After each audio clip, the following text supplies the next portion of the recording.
一間內地企業將區域總部搬到香港，再由香港簽約融資認證同出口，歐盟會唔會當佢變成另一間公司？呢個問題過去可能只係會計同律師先關心，但去到2026年，歐洲開始由貨櫃入面嗰件貨一路追到鋼水喺邊度用補貼，由邊度嚟，最後控制人係邊個？香港正大力協助內地企業出海，時間上啱啱撞正歐盟收緊貿易防線，兩件事交叉之後，香港係會成為更值錢嘅國際平台，定係被外界視為繞路通道？記得按贊同訂閱。今日我哋唔講口號，直接拆開條數同規則睇先講。歐洲點解越查越深？2024年10月，歐盟完成對中國製造電動車嘅反補貼調查，決定徵收5年抵消關稅，BYD稅率17吉利 18.8， 上汽 35.3， 其他合作企業平均 20.7， 唔合作企業 35.3。呢啲稅率仲要加喺歐盟本身對進口汽車徵收嘅一般關稅之上。歐盟解釋問題唔係中國車夠平，而係供應鏈得到嘅國家支持，可能令歐洲車廠面對唔公平競爭。北京當然唔同意。中國政府同車企認為價格優勢來自完整供應鏈規模生產、快速創新同市場競爭。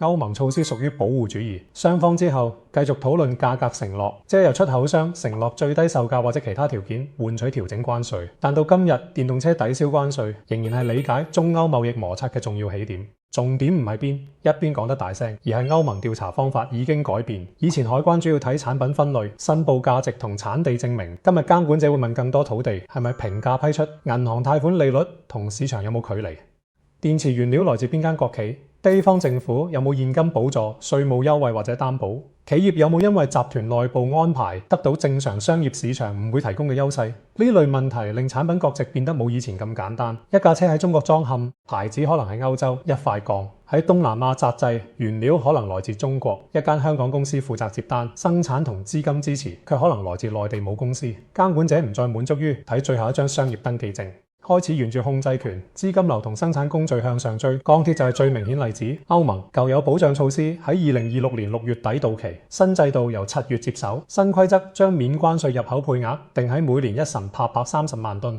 涉及30類鋼鐵產品，超出配額稅率50%。同舊安排相比，免稅空間明顯收窄。歐盟話要保護同鋼鐵生產相關嘅250萬個職位，同時應付全球產能過剩。最值得香港企業留意嘅，唔單止係50萬同稅率，而係 melt and pour， 即熔煉同澆注來源要求。進口商要證明鋼材最初喺邊個國家熔煉澆注，點解要追到咁前？因為一批鋼可以先由中國運去第三地，再設計鍍層紮製或者加工，最後用第三地名義進入歐洲。如果淨係睇最後加工地點，貿易措施好容易被繞過。經濟合作與發展組織今年6月更新數據，估計全球鋼鐵過剩產能到2028年會達到7沙食5一噸。2025年中國鋼材出口創1.31一噸紀錄，比2020年高153，甚至超過歐盟當年鋼產量報告。亦發現中國半成品鋼材出口去東南亞，2025年增長3倍。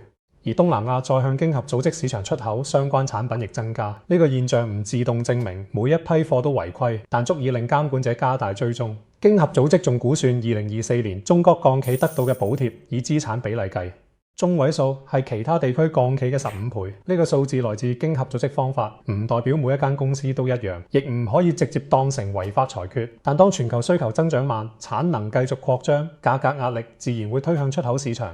歐洲、美國、加拿大同其他經濟體都會用關稅反傾銷同反補貼調查應對。表面上中歐爭拗係汽車同鋼材，實際上背後係兩套產業政策碰撞。中國模式擅長集中資源建設供應鏈，將成本壓低，再快速擴大規模。歐洲就擔心本地企業要承擔較高能源、環保工資同融資成本。如果同受國家支持嘅產能直接競爭，關鍵工業會逐步流失。平價產品對消費者係好事，但工業基礎消失之後，供應安全同就業又會成為代價。呢度唔應該偷換概念。政府支持產業並非中國獨有，歐盟有綠色工業政策，美國亦有補貼稅務優惠同徵罰在高。真正爭議係透明度、規模條件同對貿易造成嘅影響。若然一邊用補貼保護自己，另一邊就將所有對手支持稱為不公平，當然缺乏說服力。所以規則必須可以同樣審視自己人，而唔係只做地緣政治工具。不過企業現實上唔可以等各國先解決哲學問題。貨到碼頭海關要文件，參加投標監管機構會問資金，收購歐洲企業有可能觸發審查。最實際嘅做法係由第一日建立可驗證資料，而唔係出事之後先臨急補證明。邊個提供貸款、利率點定、政府資助用喺邊集團交易點計價，都要有完整記錄。歐盟外國補貼條例就將審查由貨物擴展到企業活動條例，針對非歐盟國家提供而有可能扭曲歐洲內部市場嘅資助。大型併購同公共採購達到門檻時需要申報，歐盟委員會亦可以主動調查，甚至進行突擊檢查。呢套制度唔係只針對中國，但中國企業因為國企關係、政府支持同資料跨境問題，成為重點個案。安檢設備公司同方威視嘅經歷就俾咗一個好直接嘅例子。歐盟委員會2024年要求檢查其波蘭同荷蘭業務調查外國補貼問題，公司申請暫停檢查，認為歐盟要求取得存放喺中國嘅資料會令企業面對中國法律風險。歐盟法院最終冇接受暫停申請。到2025年12月，歐盟再正式展開深入調查，初步審視資助會唔會令公司喺歐洲投標時報出市場條件下難以維持嘅價格。要講清楚，展開深入調查唔等於已經裁定違法。歐盟委員會仍然要證明有外國補貼造成市場扭曲，並考慮有冇正面效果。企業亦有權回應，提交證據同挑戰。決定任何評論，如果將調查直接寫成定罪，都係過咗證據界線。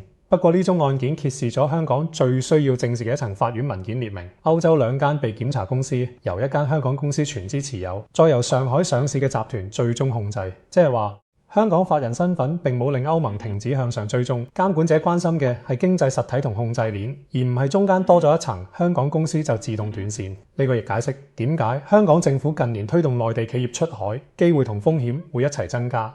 2025年施政報告提出成立支援內地企業出海專班，專班由商務及經濟發展局局長督導，成員包括律政司、財富局、創科局、投資推廣署、貿發局、金管局、港交所生產力促進局同出口信用保險局等。目標係提供跨部門一站式支援。到2026年4月，貿發局正式推出 Go Global Connected， 集合8類專業服務，包括金融、法律、會計、稅務、設計、營銷、物流運輸、資訊科技、基建、地產以及檢測認證。政府喺5月立法會答覆入面話，專班已經舉行超過10場推廣活動，吸引3000幾名內地企業代表。網站上線1個月，連同相關平台錄得超過2萬瀏覽，亦處理超過100宗查詢。政府嘅方向好清楚，先吸引企業喺香港設立業務，再逐步建立區域總部、企業財資中心，利用香港融資、跨境結算、專業服務同海外網絡，對本地律師、會計師、銀行檢測機構同品牌顧問嚟講，確實係一盤新生意。香港經濟要尋找新增長點，協助企業處理國際規則本身有現實價值，但問題係出海，如果理解成幫企業換一件外套，遲早出事。香港公司唔係產地洗衣機區域，總部亦唔係將內地資金同控制關係變走嘅魔術。歐洲而家會睇實際營運、員工決策、風險承擔、生產工序同最終受益人。如果一間公司喺香港得個地址，所有決定仍然喺內地作出，監管者自然會質疑經濟實質真正有價值嘅香港平台。應該係幫企業將管治合規同資料系統升級，而唔係淨係重新包裝。舉個例，一間電池公司想打入歐洲，香港團隊可以建立獨立財務記錄，制定反賄賂政策，審查供應商人權同環境風險，整理政府資助檔案，準備產品碳數據，再安排國際仲裁同保險。呢啲工作會改變企業能力，而唔止改變文件抬頭。同樣，一間鋼材貿易商要面對熔煉招鑄，證明香港可以提供供應鏈追溯系統、第三方檢測單據核對同法律意見。每一批貨由礦石鋼坯到加工廠都保留可驗證資料，咁樣即使海關查詢都可以快速回應。反過來，如果企業只係將中國鋼材運去第三地輕微加工，再希望用新產地避稅，香港專業人士唔應該幫佢設計掩飾路線。呢條界線唔單止係道德問題，仲係香港聲譽資產，香港最值錢嘅地方。從來唔係租金平，而係法治傳統、資金自由進出、專業服務同國際網絡。如果外界逐漸認為香港文件只係用嚟遮蓋真實來源，所有守規矩，企業都會一齊付出更高審查成本，銀行會問多啲，客戶會要求更多擔保，海外監管者會降低信任。換句話講，香港要賺合規溢價，唔係賺規避溢價。前者係因為你幫客戶理解規則、修正問題、減少風險，所以服務值錢；後者係因為你熟悉漏洞，幫人暫時繞過去，漏洞一旦封住生意，即時消失，仲可能留低執法責任。長遠睇，只有前者先可以成為穩定產業。香港係獨立關稅區，亦有自己法律、貨幣同海關制度，呢啲制度差異仍然真實，唔應該一概抹走。香港本地生產實質轉型同真正營運，理應按照相應規則處理。問題係獨立關稅身份從來唔等於海外監管者禁止調查集團關係、反傾銷、反補貼、制裁出口管制同反洗錢，本來就會穿透法人層級睇實際情況。所以香港會唔會被歐盟當成中國一部分？呢個問法太粗，更準確要問3個問題：第一，產品喺邊度完成足夠程度嘅生產轉型；第二，企業由邊個控制？資金同補貼由邊度進入？第三，香港實體有冇真實員工決策、資產同風險？唔同法律制度會對3條問題有唔同答案，亦唔會因為政治口號自動統一一架喺香港設立銷售總部嘅中國電動車，仍然可能被視為中國製造，面對相關抵銷關稅。但香港總部提供嘅融資售後品牌管理同區域採購可以係真實商業活動，稅務上、海關上、補貼審查上判斷範圍亦可能唔同。企業最忌用一個香港身份想解決所有問題，因為每套法規睇嘅對象都唔一樣。歐洲新鋼鐵制度入面，就算歐洲經濟區國家得到豁免，仍然要符合熔煉招注資料要求。呢點說明追溯唔純粹為咗針對某一個國家，而係想建立整條供應鏈透明度。香港貿易商未來面對嘅可能唔係直接被禁止，而係必須交更多資料，準備得好審查，只係成本，準備唔好，一次扣貨就足以打斷現金流。企業亦要留意，補貼定義可以好闊。除咗現金資助，亦可能包括稅務減免、低息貸款、政府擔保、低價土地國企以低於市場價供應原料，甚至無限擔保。唔係所有政府支持都會被判定扭曲市場，但企業有責任知道自己收過。乜財務部門如果連過去幾年優惠來自邊個機關都整理唔到，去到調查階段會非常被動。有啲企業會話資料涉及國家秘密、數據出境或者商業機密，唔可以交俾外國監管者。呢個衝突確實存在，亦唔係企業自己一句我唔方便就解決到。歐盟會認為，只要公司選擇喺歐洲做生意，就要遵守當地調查權。中國法律可能限制某啲資料，跨境香港律師同合區團隊真正要做嘅係提早設計資料分類，取得許可，建立合法披露路徑，而唔係等突擊檢查先發現兩邊法律互相頂住。同方威視案件正好說明，境外母公司資料可唔可以被要求提供，會成為歐洲執法邊界爭議。法院當時處理嘅主要係臨時措施同緊急性，唔等於所有實體問題已經最終落案。但企業應該當呢個信號。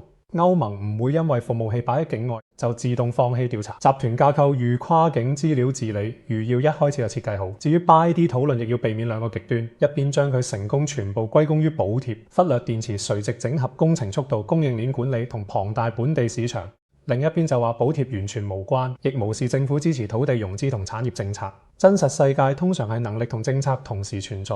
歐盟17個別稅率本身亦反映，唔同企業被認定嘅補貼幅度並非一樣。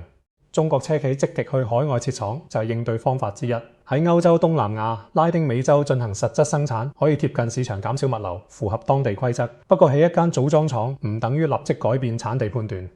電池零件研發、融資同控制仍然會被審視，當地增加值有幾多供應鏈，有冇轉移工廠，係咪？只做最後幾步，全部會影響監管判斷。歐洲亦要面對自己政策嘅副作用，關稅可以暫時保護車廠，卻會令消費者選擇減少，轉型成本上升。如果本地企業因為保護而減慢創新，幾年後競爭力一樣會跌。鋼鐵配額同50稅率可以保住產能，但下游汽車、機械建築企業可能要付更貴原料。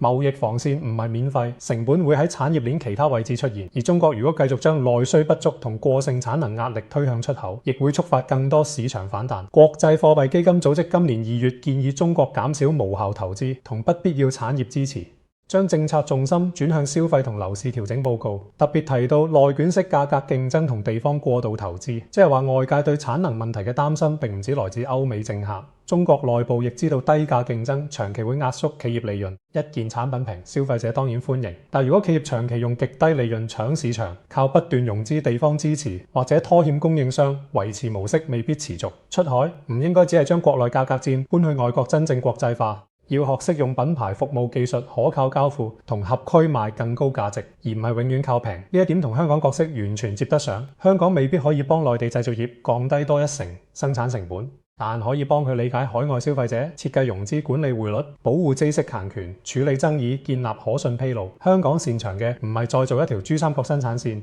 而係將企業由識得出口升級成識得跨國經營。政府提出吸引企業設立區域總部同財資中心，方向合理，但績效唔應該指數開咗幾多間公司，搞咗幾多場活動，更重要係有幾多企業真正聘請本地團隊，有幾多海外收入經香港管理。有幾多合規問題喺出事之前被修正？有幾多本地專業服務出口？若然最後只係多咗註冊地址同宣傳活動，經濟增值會好有限。2025年施政報告定下指標，希望2026至2027年吸引至少1、2筆間內地或海外企業來港開設或擴充業務，平均每年6筆間數字有助問責，但數量同質量要一齊睇。一間有研發、財資、法務同區域管理團隊嘅總部，同一間得2個人嘅殼公司，經濟意義差好遠。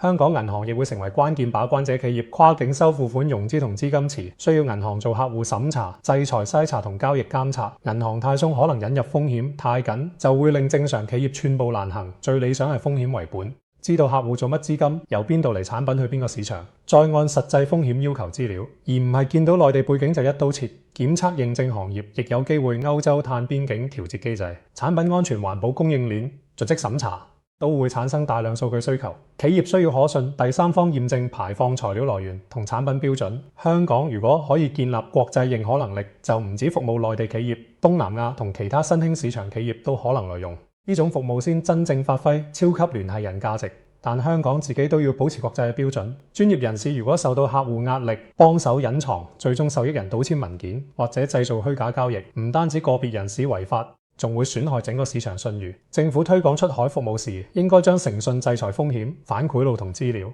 真實性擺喺融資便利同市場機會同樣顯眼嘅位置。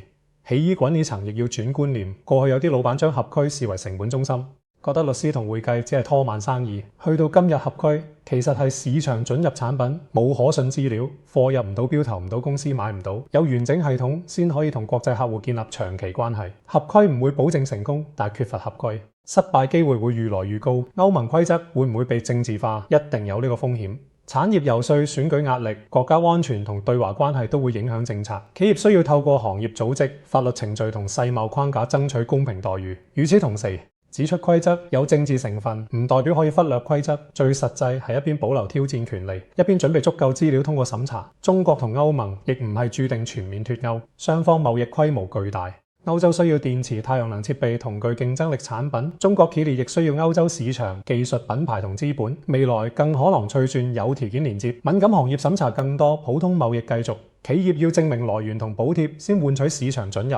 門未必關，但門口會多幾重安檢。對香港嚟講，最危險唔係歐盟查得嚴，而係誤判咗嚴查嘅方向。監管者由產地標籤走向經濟實質，由單件貨物走向集團控制，由報關文件走向供應鏈數據。如果香港繼續只賣轉口方便，優勢會越來越薄。如果賣規則翻譯、可信治理同國際執行，需求反而會增加。我個人認為香港唔需要喺完全站中國同完全迎合西方之間揀一個口號。香港最實際嘅利益係令喺度經營嘅企業資料可信、合約可執行、資金來源清楚，同時堅持對所有市場提供專業服務。只要香港可以證明自己增加真實價值，而唔係遮蓋真實來源，就有理由爭取被獨立合理對待。當然，外部環境未必會完全公平，即使企業做足合規，仍然可能受地緣政治牽連，所以要分散市場，唔好將全部增長壓喺歐盟或者美國。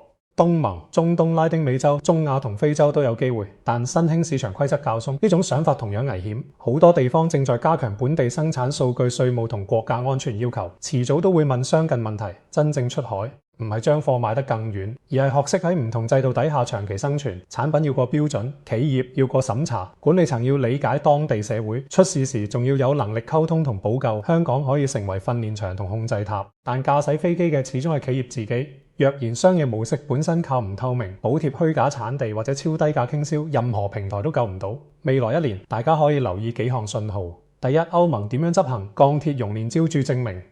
文件要求會唔會延伸到更多產品？第二，電動車價格承諾談判有冇實質結果？第三，外國補貼條例深入調查，最後會要求企業承諾罰款定係結束個案？第四，香港出海專班公佈嘅企業落戶就業同實際成交成效，仲要留意歐洲會唔會將碳排放、強迫勞動數據安全同補貼審查互相串聯？未來一件產品可能同時面對產地碳足跡、供應鏈人權、網絡安全同政府資助5套問題。企業如果每次由唔同部門各自救火，資料一定打架。最好建立一套統一供應鏈數據庫，由採購、財務、法務同可持續發展團隊共同維護香港專業服務界。亦需要投資科技供應鏈追溯，唔可以永遠靠電郵附件同 Excel 人手核對。企業要將原料批次運輸、證書付款同關聯公司資料連埋出現異常就即時提示。當然，區塊鏈唔係萬能輸入假資料，再先進系統都只會永久保存假資料技術，要配合第三方抽查問責同審計，有必要再拆清楚產地同公司身份。產地規則通常睇貨物喺邊度完成最後一次實質轉型，或者當地增加質關稅編號轉變同特定工序有冇達到標準。公司身份就睇喺邊度註冊、納稅同營運。兩者可以唔一致，一間香港公司賣嘅貨可以係中國、越南或者墨西哥產，一間歐洲公司喺中國工廠生產嘅車，亦可能仍然屬於中國續造。反補貼調查又係第三樣嘢，即使產品產地真係已經改變，監管機構仍然可能追問新工廠母公司或者供應鏈有冇得到外國政府財政貢獻，即係話符合產地規則唔代表一定避開補貼審查，接受過政府支持亦唔代表自動違法，要睇支持有冇給予選擇性利益，同埋有冇對歐洲市場造成扭曲。制裁同出口管制就再唔同，相關制度會睇交易對象、追蹤用途、產品技術規格、受制裁人士控制權，甚至貨物會唔會轉去軍事用戶。你可以有完全真實嘅香港業務，但如果最終客戶受制裁，銀行同供應商一樣可能拒絕交易。所以企業唔可以用一份法律意見想一次過覆蓋關稅、補貼、制裁、稅務同數據5個領域。所謂最終控制人亦唔只係揾股東名冊最頂層嗰個名。海外規則經常會睇邊個有權任免董事、控制預算、決定重大投資、提供關鍵融資，或者透過協議產生實際影響。一間公司股權表面分散，如果重大決定全部要聽某個集團，監管者仍然可能認定存在控制。香港企業做盡職調查，必須由紙面股權走到實際決策。經濟實質亦唔係租一間辦公室，請幾個行政人員就夠一個。真正區域總部應該能夠解釋邊啲決定喺香港作出。例如區域定價、資金調撥、供應商選擇、合規審批、品牌預算同風險管理、會議記錄、授權矩陣、員工勞履歷、銀行簽署權同系統權限，全部要同聲稱功能一致。文件話香港決定，現郵卻顯示每樣嘢都等內地總部批准。審查時自然站唔住腳。董事會可以由4張表開始，第一張係集團控制圖，列出直接同間接股東、董事任命權同關聯實體。第二張係政府支持清單，將現金、稅務貸款、土地擔保同國企交易逐項記錄。第三張係產品來源圖，由原料、關鍵零件、加工工序去到最終付運。第四張係法規地圖，列明每個目標市場嘅關稅認證、制裁數據同環保要求。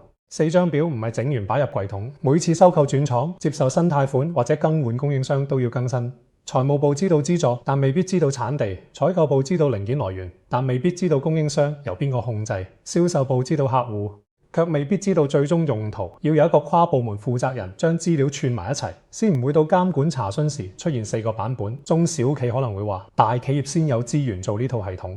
其實中小企更加承受唔起購貨銀行凍結、付款或者失去一個大客戶。做法可以按風險分級，唔需要一開始買最貴軟件，先集中高風險產品、敏感國家、政府資助同大額關聯交易，再逐步擴展。最重要係資料真實，有負責人揾得返，唔係畫面有幾靚。香港政府提供配對服務時，亦可以建立統一風險問卷，企業申請支援。先交代主要市場、產品產地、國有股東、政府支持、受管制技術同供應鏈地區。低風險個案快速配對，高風險個案先做法律同制裁評估。咁樣既唔會用同一把尺拖慢所有企業，亦避免公共平台無意中幫助明顯高風險安排。當然，政府唔應該代企業保證一定過關。海外監管決定唔受香港控制，專業意見亦有範圍限制。公共機構可以解釋程序、連接服務、提供市場資料。但最後申報同商業決定要由企業負責。講到過分包保，只會令企業低估風險，亦令香港平台日後承擔不必要聲譽壓力。對於本地專業界獨立性會成為最大考驗。客戶可能係大集團，生意金額吸引，但律師、會計師、檢測機構同銀行都要有能力講呢份資料唔夠，或者呢種安排做唔到。國際市場信任一張香港報告，正因為相信簽名者有專業判斷，而唔係客戶俾錢就蓋印守住呢點，先守得住行業價錢。消費者亦唔應該被排除喺討論之外。貿易措施最終可能反映喺車價、裝修成本同公共工程預算。補貼推動平價綠色產品，又可能加快能源轉型政策。唔可以淨係保護生產者，亦要衡量消費者、氣候目標同競爭。歐盟外國補貼條例設有平衡測試，理論上就係要考慮補貼可能帶來嘅正面效果，而唔係見到政府支持就一律封殺。中國方面如果想減少外部反彈，最有效方法未必係逐項報復，而係提高補貼透明度，退出長期冇效率。企業讓市場淘汰過剩產能，再增加居民消費，咁樣既減輕出口壓力，亦可以令真正有技術同管理優勢嘅企業更容易證明競爭力，唔係單靠政府資源。對於好公司嚟講，透明規則未必係敵人，反而可以同只靠關係嘅競爭者拉開距離。歐洲方面亦要公開證據，容許申辯，並按雙清原則處理。如果審查標準模糊，個案時間無限拖長，或者類似本地補貼同外國補貼用兩把尺，制度公信力會下降。公平貿易唔可以淨係結果合自己心水，程序同證據同樣重要。香港可以利用熟悉普通法、國際仲裁同中英文商業環境嘅優勢，幫助雙方減少誤解。講到底，中歐貿易戰唔再只係加幾多個百分點關稅。佢變成一場關於邊個定義公平、邊個提供證據、邊個承擔轉型成本嘅長期角力。中國製造能力強，歐洲市場同規則影響力大，雙方都唔容易逼對方完全讓步。企業要做嘅唔係估下個月邊個贏，而係建立一套就算政策再變都撐得住嘅營運模式。香港處於中間壓力會大，但中間位置本身亦係生意。前提係香港要做一塊透明玻璃，而唔係一幅遮擋視線嘅布。